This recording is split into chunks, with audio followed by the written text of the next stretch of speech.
Սիրե, եթե պարանը բաց թողնենք, օդապարիկը կհասնի մինչև տիեզերք։ Կարծում եք կհասնի։ Իհարկե ոչ։ Նա կթրջի, քանի դեռ կամին կտանի, իսկ հետո կշրմփա գետնին։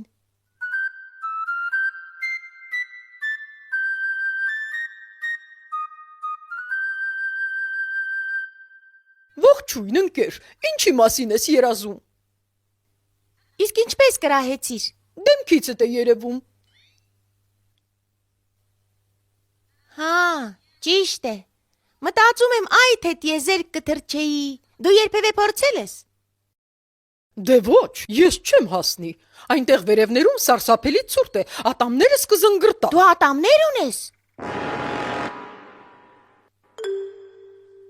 Դե այդպես ընդունված է ասել։ Կարճ ասած, սոսկալի սառնամանիք է, թևերը ծածկվում են սառցակեղևով եւ այնքան են ծանրանում։ Շնչելու օդ էլ չկա։ Այո, թրջելն այնքան էլ հեշտ չէ։ Իսկ ուզես միասին փորձենք։ Այդ ինչպես։ Նստես իմ մեջքի։ Դե ոչ իհարկե։ Ինչպես հարկն է, հրթիռով։ Դե չէ, ես այստեղ էլ լավ եմ զգում։ Իսկ դու տիեզերքում չես վախենա։ Ինչ ես ասում։ Այսինքն մի քիչ կվախենամ, բայց չէ որ ուրիշները թրջում են։ Դե եթե չես վախենում, փորձիր։ Ճիշտն ասած, ես քեզ հասկանում եմ։ Ես ինքս էլ թրջել սիրում եմ։ Թրջում, իսկ ներքևում ամպերն են, իսկ ամպերից ցած սարեր, գետեր։ Չես հաստրել անտառի վրայով թրջել, ներքևում արդեն ծով է, նավերը։ Ախ։ Ես թրա։ Առայժմ։ Դե թրիր։ Բայց այնպես եմ ուզում թրջել մինչև աստղերը, հատկապես գիշերը։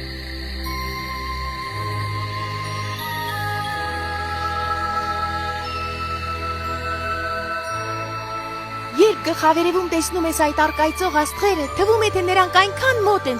եւ եթե կանգնես բարձր սարի վրա ու ձեռքդ մեկնես, կհասնի։ Բայց դա այնքան էլ հեշտ չէ։ Իրականում նրանք հեռու են միլիոնավոր կիլոմետրերով։ Նույնիսկ մինչև լուսին, երկրի արբանյակը, ամենամոտ մոլորակը մոտ 400,000 կիլոմետր է։ Եթե հնարավոր լիներ ոտքով հասնել նրան, հարկ կլիներ առանց կանգառի ու հանգստանալու քայլել ամբողջ 10 կամ 12 տարի։ Իսկ մինչև արև պատկերացրեք 3800 տարի։ 3800 տարի ոտքով։ Բայց նայում ես արևին, թվում է թե երկու քայլ է։ Երկնքում կարծես բասկետբոլի գնդակի չափ լինի, իսկ իրականում արևը մեծ է երկրից համարյա 1.5 միլիոն անգամ։ Նշանակում է, եթե արևը փուչիկ լիներ, իսկ երկիրը մանրահատիկ կամ սիսեռահատիկ, 1.5 միլիոն սիսեռահատիկ էր պետք, որպեսզի լցվեր այդ փուչիկը։ Եվ այդ հսկա տիեզերական մարմինը սովորական գնդակի նման է։ Դե փորձեք պատկերացնել, թե այդ գնդակը մեզանից ինչքան հեռու է։ Իսկ մյուս կողմից երևակայելն անգամ դժվար է, թե այդ գնդակն ինչ չափի է, որ մենք կարողանում ենք նրան տեսնել նույնիսկ այդ հեռավորությունից, 150 միլիոն կիլոմետրից։ Շատ եմ ուզում թրջել այնտեղ տիեզերք, սեփական աչքերով տեսնել ամեն ինչ, իսկ հետո այդ ճանապարհորդության մասին պատմել աստղագիտության դասին։ Աստղագիտությունը աստղերն ուսումնասիրող գիտություն է, եւ մենք դպրոցում աստղագիտություն ենք անցնում։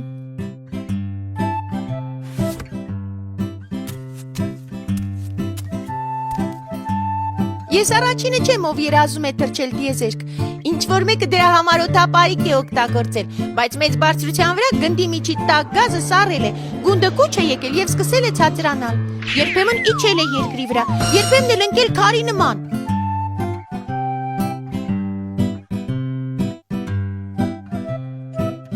Ոմանք օգտագործել են թնդանոթը։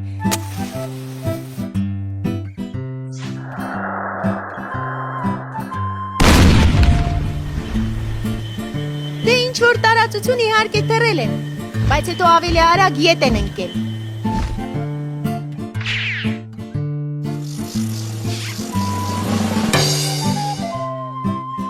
Թեպետ ճիշտն ասած, նման տիեզերագնացների մասին ես երբեք չեմ լսել։ Դա ես ինքս հորինեցի։ Մեկը երազել է տիեզերք թռչել օդանավով, մեկ ուրիշը հրթիռային շարժիչ ամրացնելով։ Օդանավերը թռել են շատ բարձր, բայց տիեզերք հասնելու համար դեռ քիչ է։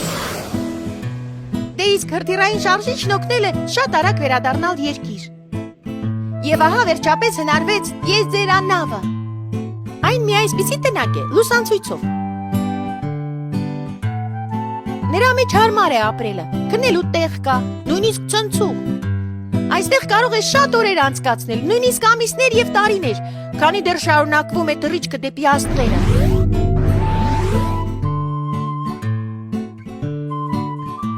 Բայց թռիչքի համար վառելիք է անհրաժեշտ, բայց ոչ սովորական բենզին, այլ այնպիսի վառելիք, որ նրա էներգիան բավարարի ողջ թռիչքի համար եւ որ դրանով հանդերձ մեծ տեղ չգրավի։ Եթե բենզին լիներ, հրթիռը պետք է իր հետ քարշ տար հազարավոր բենզատարներ։ Հրթիռային վառելիքն այրվելիս շիկացած գազ է արձակում։ Հրթիռի հատակից այնպիսի ուժով է նետում կրակաշիտերը, որ պարզապես հրում է նրան դեպի տիեզերք։ Դե մոտավորապես այսպես։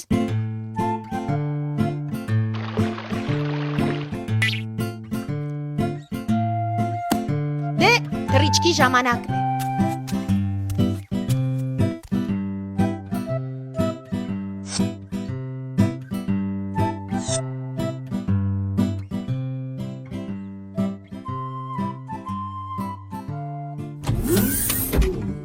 Ինը, 8, 7, 6,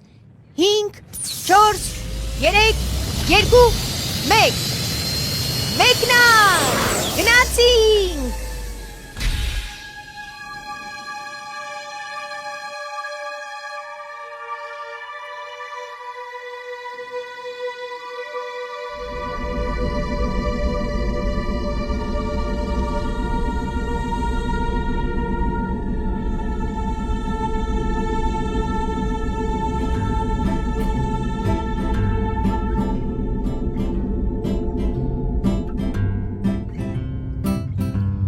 Դեռ երկար ենք թռչելու, ես առայժմ կնախաճաշեմ։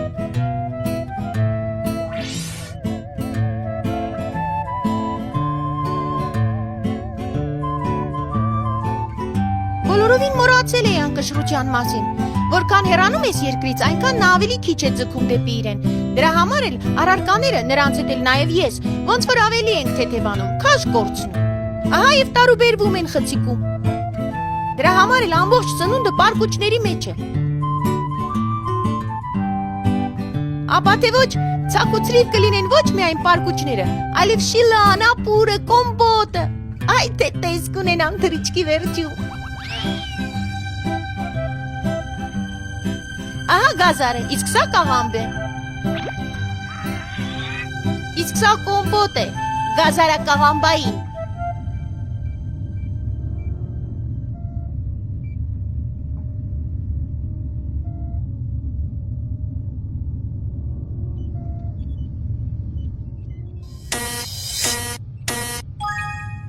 Ուշադրություն, մեր տիեզերանավը գտնվում է արեգակնային համակարգում, ծանոթացեք խնդրեմ նրա տեսարժան վայրերին։ Համակարգի կենտրոնը արևն է, մի հրե գունդ, որի բոցերում կարող է այրվել անգամ քարը։ Արևը աստղ է, որի շուրջն են պտտվում մոլորակները, ոմանք ավելի մոտ, ոմանք ավելի հեռու։ Մոլորակներն աստղերից տարբերվում են նրանով, որ ոչ թե իրենք են լուսավորում ինչպես արևը, այլ լուսավորվում են արևի լույսի անդրադարձով։ Արեգակնային համակարգի մոլորակներն 9 են։ Այժմ մենք հեռանում ենք նրանցից մեկից, երկիր մոլորակից։ Իդեպ չեմ հասկանում, ինչու հանկարծ որոշեցինք լքել այն։ Շատ կարճ ժամանակով, շուտով կվերադառնամ։ Դե լավ, որ այդպես է շարունակենք։ Երկիրը արեգակնային համակարգի միակ մոլորակն է, որի վրա կա ջուր, բուսականություն եւ կենդանի մարմիններ։ Օրինակ ես։ Օրինակ նապաստակ։ Մնացած մոլորակներում կյանք չկա։ Երևի չկա։ Դե միգուցե կա, բայց այնուամենայնիվ չկա։ Ասենք ինչ կյանք կարող է լինել Վեներայի վրա, որտեղ շոկ է, ինչպես հրդեհի ժամանակ, իսկ երկնքից թափվում են թթվային անձրևներ, իսկ թթուն, ինչպես գիտենք, այրում է նույնիսկ երկաթը, եւ փորձելու կարիք էլ չկա, նավն ամբողջովին կծակծկվի։ Արեգակնային համակարգի 9 մոլորակներն էլ ունեն իրենց նշանները։ Աստղագետ գիտնականները նրանց տարբերում են այդ նշաններով։ Ձեր առջև Վեներայի նշանն է։ Հին Հռոմում Վեներան եղել է գարնան, սիրո եւ գեղեցկության աստվածուհին։ Իսկ ինչու թթուների աստվածուհի չի եղել։ Մի ընդհատիր։ Այդ մոլորակը Վեներային անվանել երկրաբնակները։ Այն ժամանակ դեռ ոչ տիեզերանավ գոյություն ուներ, ոչ էլ աստղադիտակներ։ Իսկ առանց նրանց երկրից Վեներան երևում էր ինչպես արծաթաերկնագույն աստղ, որին կարելի էր տեսնել առավոտյան արշալույսին եւ երեկոյան արևամուտին։ Վեներան ծածկված է թանձր ամպերով։ Վեներան այսպիսի տեսք կունենար առանց իր ամպաշերտի։ Նրա մակինեսի մուգ բծերը լավային դաշտեր են։ Հերվից նա շատ գեղեցիկ է։ Ահա եւ Պլուտոնը։ Պլուտոնը հին Հռոմում համարվում էր ստորգետնյա թագավորության աստվածը, այսինքն դժոխքի։ Հենց այդ Պլուտոնի վրա դժոխային սառնամանիք է։ Զբոսաշրջիկներին խորհուրդ չի տրվում այցելել Պլուտոն։ Բայց ահա բոլորովին վերջերս աստղագետները գտել են, որ շտապել են Պլուտոնին մոլորակ անվանելով։ Այն ավելի շուտ մոլորակ թզուկ է, որոնցից արեգակնային համակարգում շատ կան։ Կարմրավուն Մարսը երկրից լավ է երևում։ Համարել են, որ կարմիրը արյան գույն է, եւ այդ մոլորակն անվանել են հին հռոմեական պատերազմի աստծո Մարսի պատվին։ Այ հենց Մարսի վրա էլ իդեպ հնարավոր է, որ կյանք լինի։ Ինչ է, նապաստակներ էլ կան։ Նապաստակ կա թե ոչ, բայց կենդանի միկրոօրգանիզմներ հայտնաբերվել են։ Մարսի վրա բացահայտ երևում են առեղծվածային ակոսները։ Որոշ գիտնականներ գտնում են, որ դրանք ջրանցքներ են կամ գետերի հուներ, որոնց մեջ արդեն միլիոնավոր տարիներ ջուր չկա։ Բայց հնարավոր է եղել է։ Իսկ միգուցե մոլորակի ընդերքում կա։ Ի վերջո շուտով գիտնականները կպարզեն։ Իսկ ես չեմ հավատում, որ տիեզերքում կյանք չկա։ Հենց միայն մեր գալակտիկայում միլիարդավոր աստղեր ու մոլորակներ կան։ Իսկ նրա նման եւս միլիարդավոր գալակտիկաներ կան։ Այդպիսի քանակության մասին երևակայել անգամ չես կարող։ Եվ որ այդ տիեզերական մարմինների վրա ոչ ոք չապրի, նման բան չի կարող լինել։ Պարզապես մեկից մյուսը թռչելն անհնար է։ Դրա համար էլ չենք հանդիպում։ Բայց եկեք շարունակենք լսել մեր արեգակնային համակարգի մոլորակների մասին։ Հին Հռոմի մի այլ աստված, առևտրի աստվածը Մերկուրին էր։ Այդպես է կոչվում արեգակնային համակարգի մյուս մոլորակը։ Ինչու հենց այդպես ոչ ոք չգիտե։ Բայց հաստատ ոչ այն պատճառով, որ նրա վրա շատ խանութներ կան։ Այնտեղ առևտուր անելը դժվար կլիներ, քանի որ ցերեկն ավելի տաք է, քան վառարանում, իսկ գիշերը ավելի ցուրտ կամ հյուսիսային բևեռում։ Սատուրնը երկրից դեղնավուն է երևում։ Դրա համար էլ նրան տվել են Սերմնացանի աստծո անունը։ Երևի հերվից թվացել է, որ ողջ մոլորակի վրա հացահատիկ է ծամված։ Սատուրնի շուրջը պտտվում են ահռելի քանակությամբ մեծ ու փոքր քարեր։ Այնպիսի արագությամբ է պտտվում, որ միախառնվում է հոտ զանգվածին։ Հերվից թվում է, որ մոլորակի վրա օղագոտի է դրված։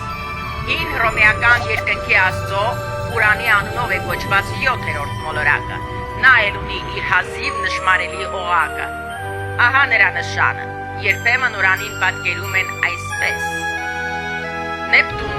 այդպես են անվանել այդ կանաչաերկնագույն մոլորակը։ Աստղագետները Նեպտունին պատկերում են այնպես կամ այսպես։ Հին Հռոմում Նեպտունը եղել է ծովերի եւ օվկիանոսների աստվածը։ Նեպտունը գտնվում է արեգակնային համակարգի հենց սահմանի մոտ։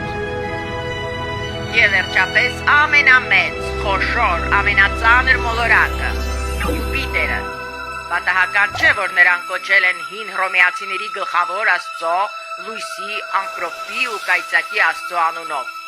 Համակարգի ամենաառեղծվածային մոլորակն է։ Այստեղ ցամաքահողը կարծր չէ, հերդից Յուպիտերը շերտավոր տեսք ունի, գազային ամպերի բազմագույն շերտերի պատճառով, իսկ մոլորակի կենտրոնում կարմիր բիծ կա։ Ինչու կարմիր, այն ինչից է կազմված, ոչ ոք չգիտե։ Բայց կարծիք կա, որ կարմիր բիծը մի քանի հազարամյակ չդադարող փոթորիկի արդյունք է։ Ոչ երնեք Յուպիտերին մոտեցող տիեզերանավի։ Իսկ ես չեմ էլ փորձում մոտենալ։ Յուպիտերը լիովին գնդաձև չէ։ Նա այնպիսի ուժով է պտտվում իր առանցքի շուրջը, որ նույնիսկ տափականում է բևեռների կողմերի։ Հա, բևեռները դրանք գնդի վերին եւ ստորին կետերն են, գիտեմ։ Ավելի լավ, որ գիտես։ Սրանով մենք ավարտում ենք մեր պատմությունը արեգակնային համակարգի մասին։ Բարի թռիչք։ Մի րոպե, դուք ցույց չտվեցիք երկրի նշանը։ Ինչ է, երկիրն իր նշանը չունի։ Ահա, ներեցեք, ես ձեզ ցույց չտվի այն նշանը, որով աստղագետները որոշում են երկիր մոլորակը։ Ահա այն։ Ցտեսություն։ Մեկ րոպեից մեր տիեզերանավի ուղևորներին կառաջարկվեն սառը ըմպելիքներ։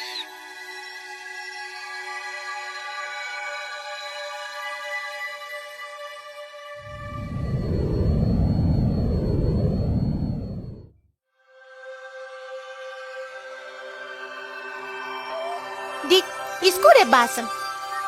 Երևի քնած է։ Նա միշտ ուշանում է։ Ինչ գեղեցիկ առավոտ է։ Չէ՞ որ պայմանավորվեցին գնալ զբոսնելու։ Բաս, հեյ բաս։ Լսեք, դե ես քնած չեմ։ Այստեղ իմ աստղադիտակի մեջ ինչ-որ տարօրինակ բան է երևում։ Երկիր մոլորակի կողմից մեզ մոտենում է մի անծանոթ օբյեկտ։ Ինչ։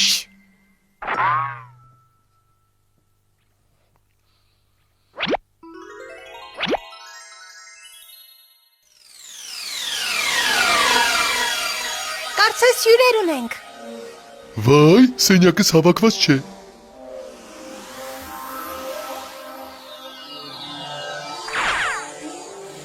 Դիք, պատրաստիկ վայրեջքի հրապարակը։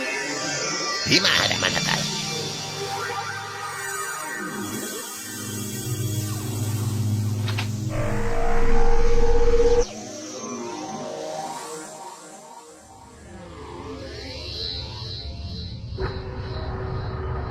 Երկնակարերի անձրևը։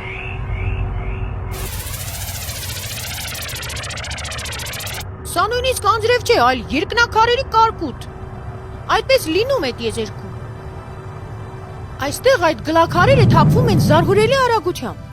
Նրանք մխրճվում են տիեզերական մարմինների մեջ, թմբկահարում մակերեսը։ Դրանք երկրին էլ են մոտենում։ Փոքրերը կարող են պարզապես խրվել հողի խորքը։ Իսկ մեծերը կարող են աղետ պատճառել։ Նրանցից ոմանք զարկվել են երկրին այնպիսի ուժով, որ ընկած տեղում հսկայական անդունդ եւ նույնիսկ ծով է գոյացել։ Մի երկնակարը այնպես է շրխկացել երկրի վրա, որ երկինքը փոշով է ծածկվել, իսկ երկրում արևի երես չեն տեսել 100 տարի։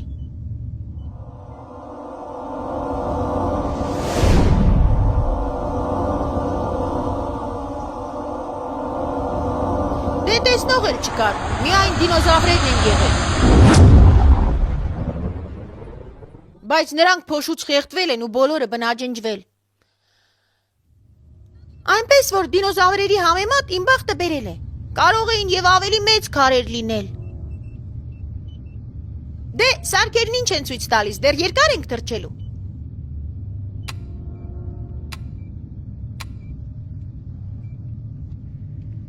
Ստացվել է ողջույնի խոսք անհայտ անձանց կողմից, կարդում եմ։ Ողջունում ենք երկիր մոլորակի հյուրին։ Տայա դիք բաս։ Կապի մեջ ենք։ Տայան, դիկը, բասը։ Այդ քեզ համար են անհայտ։ Անմիջապես հաղորդիր։ Ուրախ եմ, որ տեսնելու եմ բարեկամներիս, վայրեջք կկատարեմ, կապի մեջ եմ։ Գրիր թե երբ։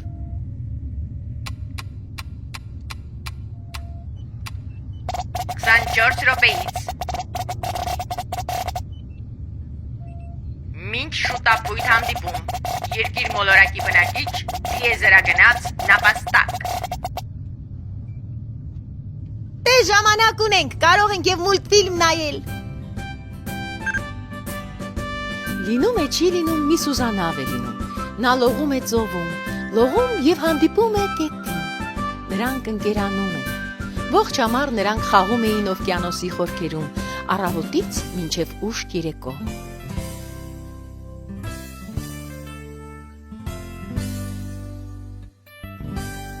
Օրերը շատ արագ են անցնում, եւ օրերից մի օր մեկ էլ գալիս է ամռան վերջը։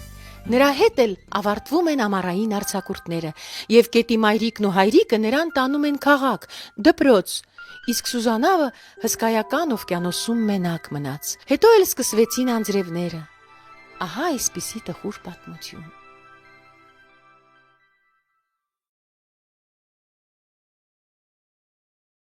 Նույնիսկ ուզում ես լաց լինել։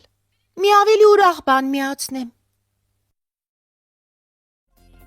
Եվ մեր տոնահանդեսն ավարտում ենք տարվա լավագույն երգով։ Երգ տիեզերքի մասին։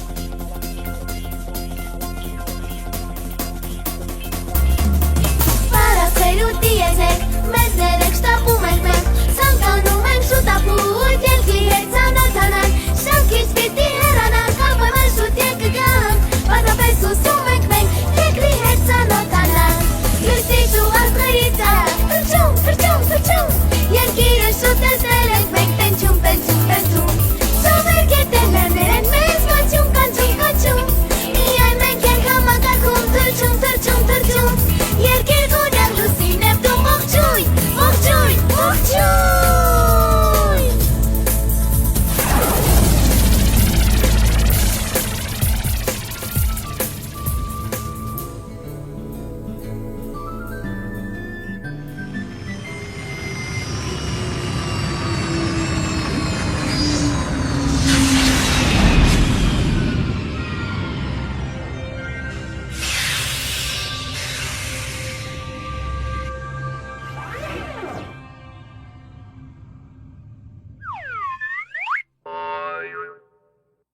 Բարև ձեզ։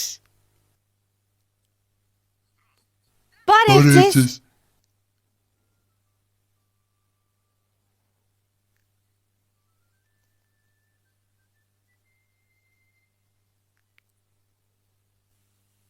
Մենք ուրախությամբ ողջունում ենք Երկիր մոլորակի առաջին հյուրին։ Իսկ ես ձեզ գիտեմ։ Դուք թռել եկել եք մեր երկիր։ Շատ ափսոս, որ այն ժամանակ մենք իրար չենք հանդիպել։ Հուսով եմ, որ մենք հիմա կբարեկամանանք։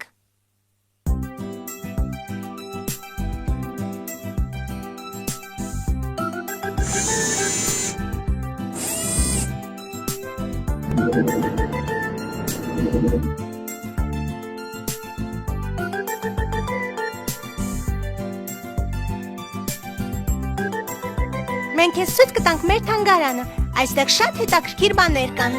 Այդ թվում նաև ձեր մոլորակի մասին։ Ճանաչում ես։ Իհարկե։ Սա երկիրն է, իսկ սա լուսինը, երկրի արբանյակը։ Այսինքն նա պտտվում է երկրի շուրջը։ Իսկ գլխավորը երկրի հետ միասին պտտվում է արևի շուրջը։ Որտեղ երկիրն է, այնտեղ են լուսինը։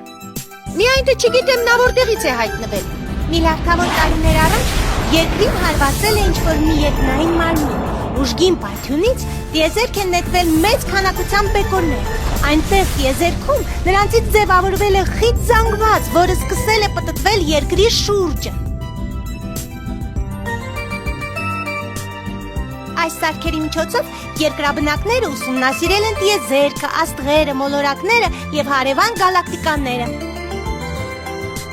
Բանն այն է, որ երկրաբնակները միանգամից չեն ըմբռնել, որ երկիրը կլոր է։ Նրանք համոզված էին, որ ապրում են տափակ, ինչպես բլիթը ցամաքի վրա, որը 4 կողմից շրջապատված է օվկիանոսով։ Ոմանք պնդել են, որ երկիրը նստած է այդ օվկիանոսում լողացող 3 կետերի վրա, ոմանք 3 կրյաների վրա։ Եվ թեպետ որոշ երկրաբնակներ կասկածում էին, այնուհանդերձ մեծ մասն այդպես էլ պատկերացնում էր. տափակ երկիր, օվկիանոս, 3 կետ եւ երկինքը, ինչպես շրջված բաժակ։ Իսկ երկնքում աստղերն են։ Նրանք համոզված էին, որ արևը պտտվում է երկրի շուրջը։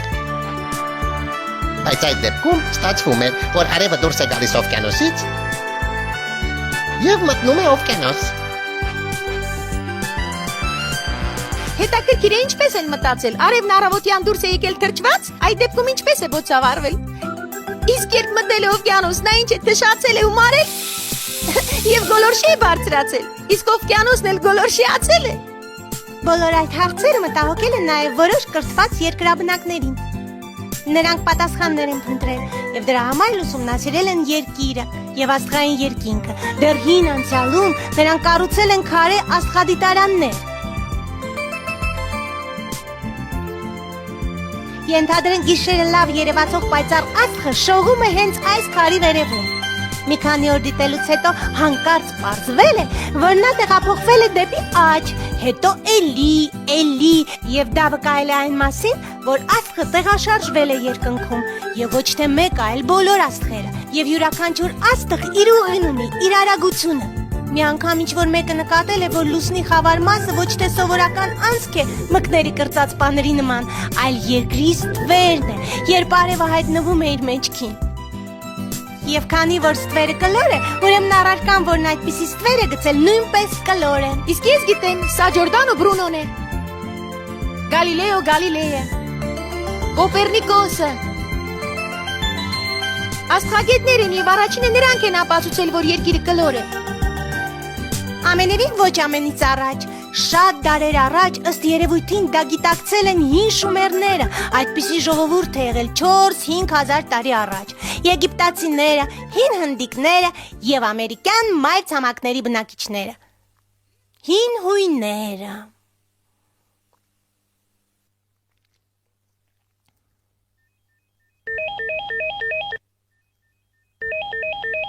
Ալո,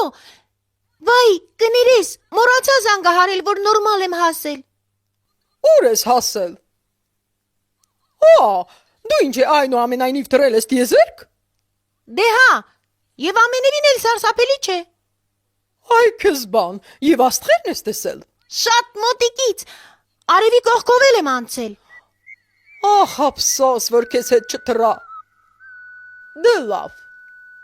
Հաջորդ անգամ վերադառնալիս զանգ տուր, կդիմավորեմ։ Անպայման, առայժմ։ Կներեք, ընկերս էր։ Էլի նապաստակ։ Ոչ, բվեջ, այդպիսի թրջուն կա։ Հա, նրանք որ կարողանում են թրջել առանց հրթիռի։ Ահա։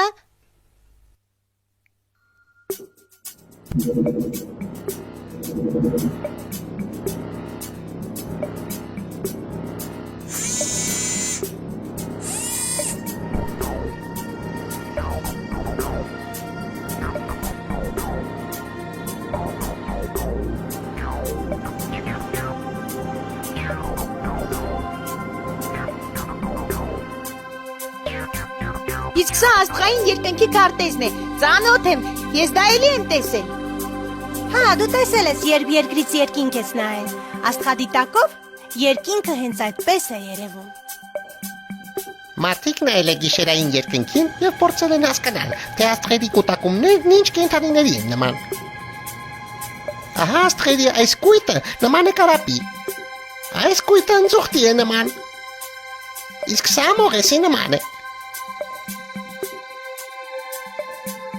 Աստղային երկնքի քարտեզը ստեղծվել է դեռևս հազարավոր տարիներ առաջ։ 12 համաստեղությունները, որոնց երկայնքով արևն անցնում էր իր տարեկան ուղին, դարձան երկնքի առաջին քարտեզը եւ անվանվեցին կենդանակերպ։ Եվ 12 համաստեղություններից ամեն մեկն ուներ իր նշանը, կենդանակերպի նշանը։ Հա, ես գիտեմ, կենդանակերպը հունարեն զոդիակ բառն է։ Զո նշանակում է կենդանի։ Թեպետ նրանց մեջ կան ոչ միայն կենդանիներ։ Խեց գետին կա։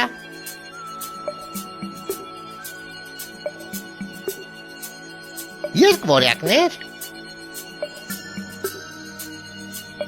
Նույնիսկ կշերք։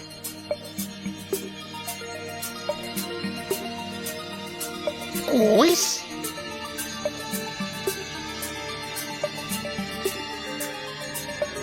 Ահա եւ առյուծը։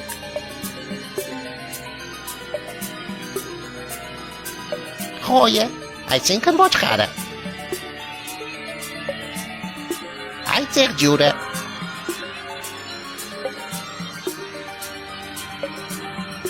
Դարձյալ ոչ կենդանիներ, ջրհոսը։ Եվ ձկները։ նույնպես կենդանիներ չեն։ Ինչպես կենթանաբանական այգում, եւ գազաններ կան, եւ թռչուններ, եւ ձկներ, եւ սողուններ, կոկորտիլոսներ, օձեր։ Այո, ճիշտ է։ Ահա այստեղ նույնիսկ կարիճն է հայտնվել։ Եվ ցուլը։ Դե եզիկը, ցուլը։ Հորթը։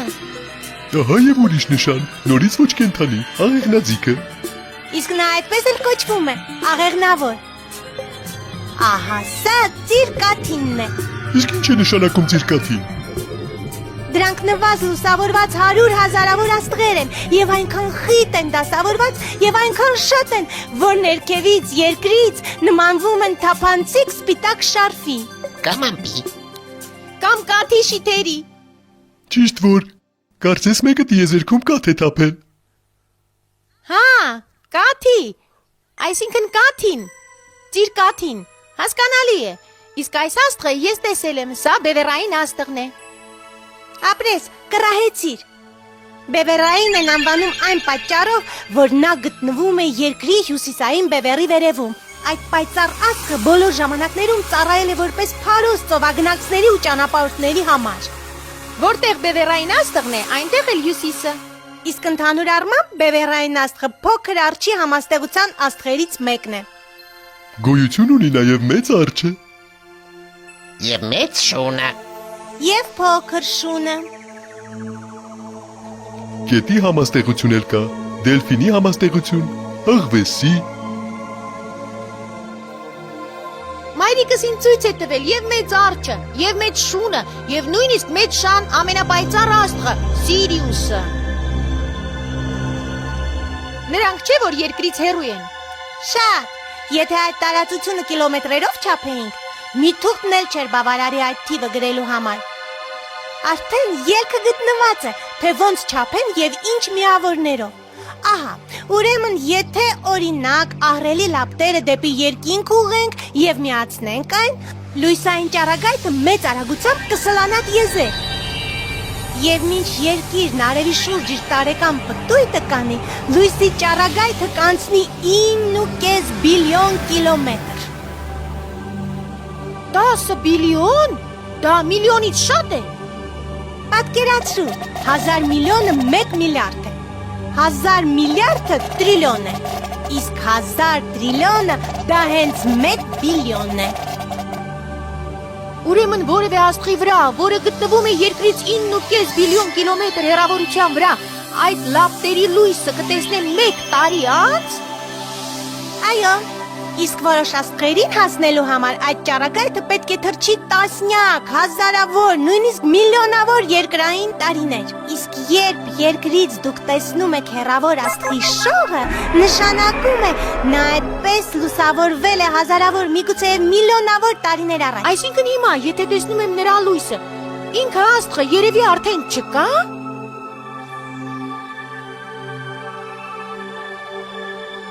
Կամ նա արդեն բավական հեռացել է այդտեղից։ Իսկ թե հատկապես որտեղ կտեսնես տասնյակ հազարավոր կամ միլիոնավոր տարիներ անց։ Բայց այս ամենը որտեղ է տեղավորվում։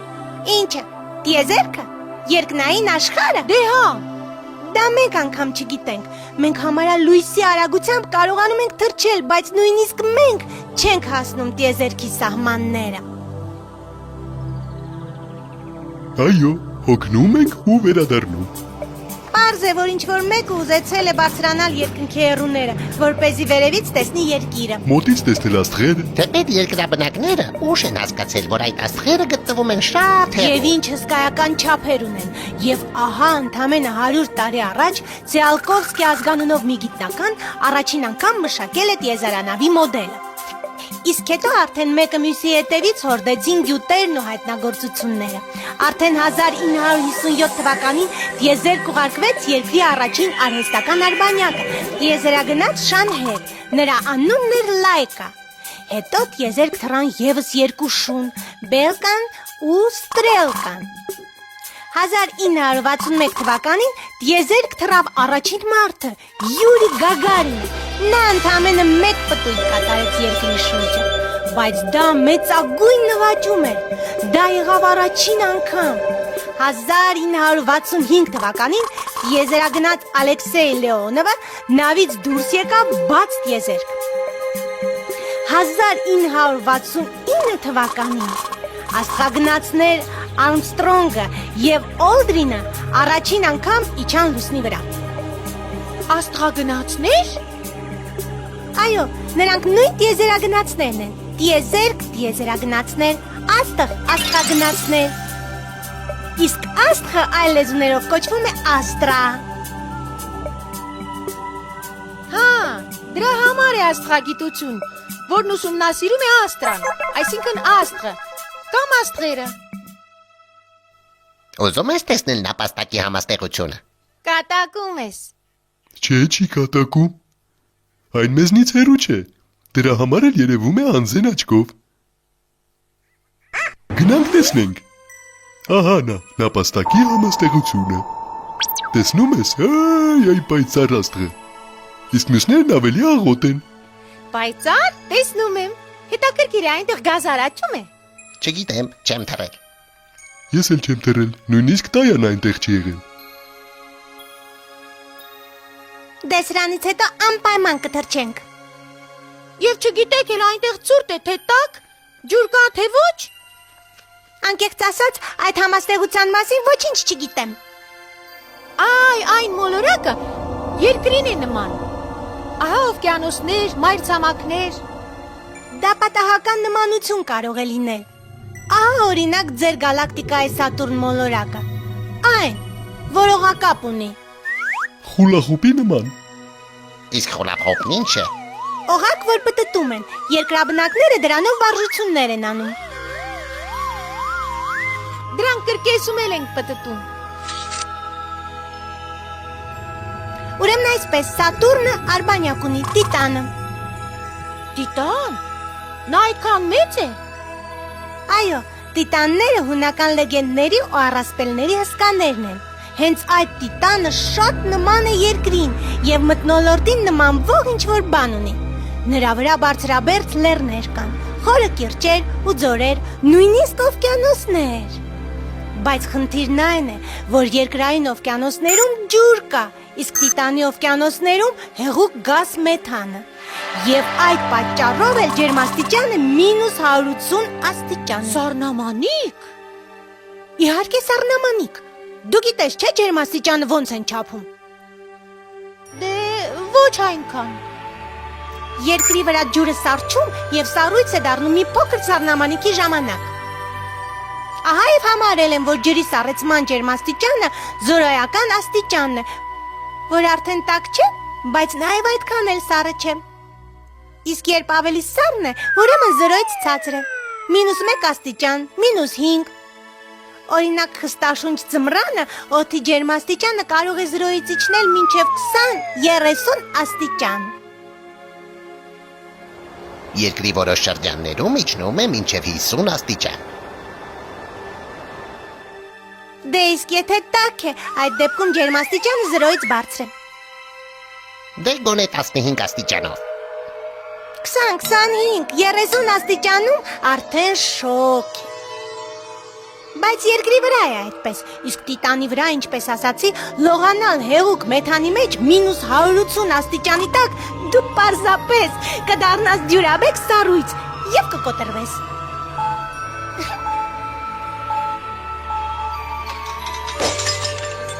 Փշուր կլինես։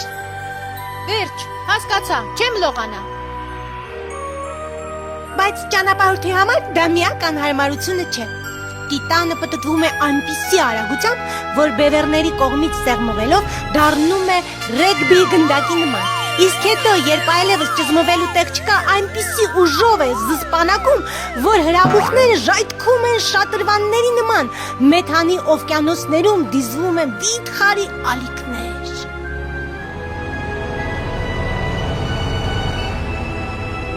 Ինչ սարսափելի է։ Ահա թե ինչ, ձեզ հետ մի քիչ ման կգամ այստեղ եւ ետ դեպի տուն, ուղիղ երկիր։ Այո, լավ է միանգամից տուն գնաս։ Այստեղ քեզ համար իհարկե զբոսայգի չէ։ Եվ վերադարձել շատ զգույշ։ Նույն երթուղով, ինչ եկել ես։ Մեկ էլ տեսար մի կողմ կթեքվես ու կընկնես Պլուտոնին նման ինչ-որ մի սարսափեկորի ձգողական դաշտ։ Պլուտոնի համեմատ քո սառնարանի սարցախցիկը պարզապես արևային ամառանոց է։ Հնարավոր է նաև Յուպիտերը ձգի, նրա ձգողական ուժն ավելի մեծ է։ Նա ոնց որ փոշեկուլա իր կողմն է քաշում ողջ տիեզերական աղբը, հազարավոր տիեզերական մարմիններին, աստերոիդներին, գիսաստղերին։ Եթե Յուպիտերը չլիներ, այդ հազարավոր քարերը, սառցե եւ մետաղյա ռումբերը անձնելի նման կթափվեին երկրի վրա եւ կոչնչանային երկրի ողջ կենդանի էակները։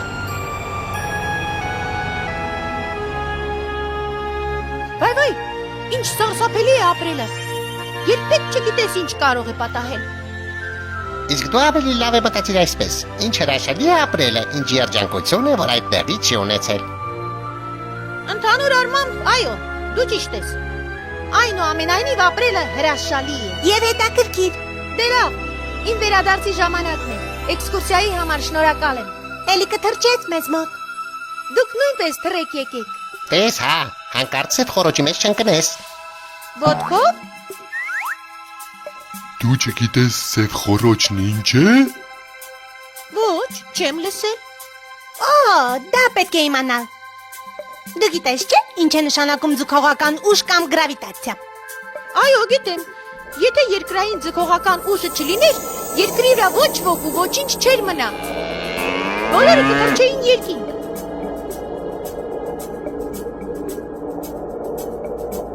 Ամենևին այդպես չէ։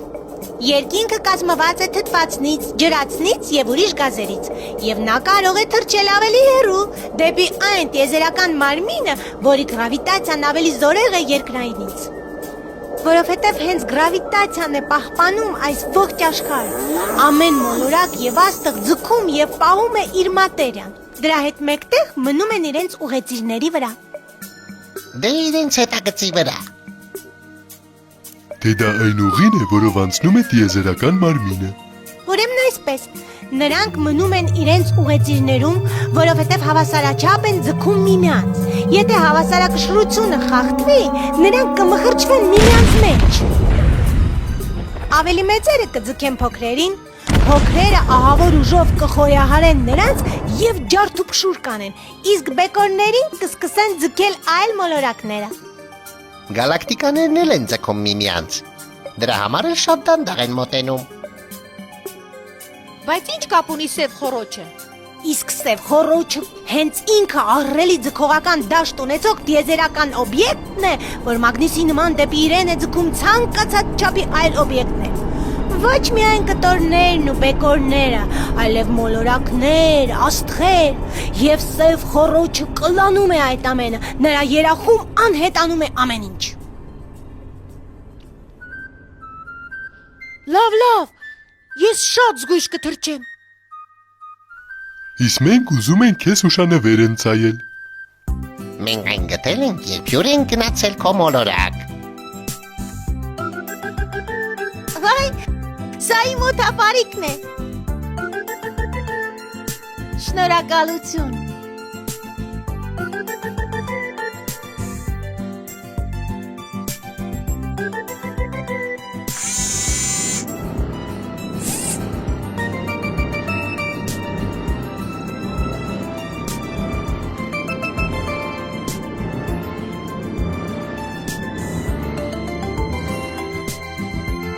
Այո,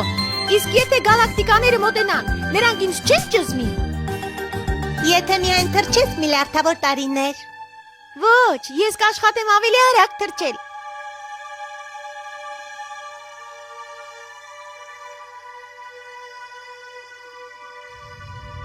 Ցտեսություն։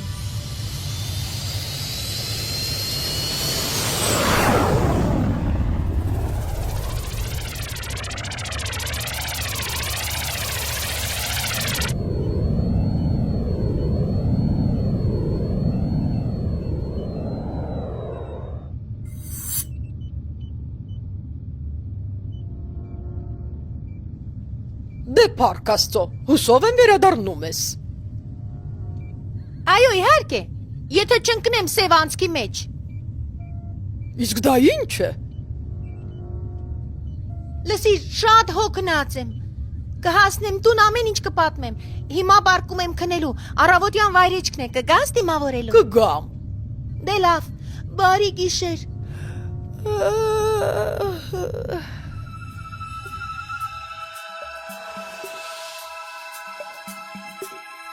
Բարի թռիչք։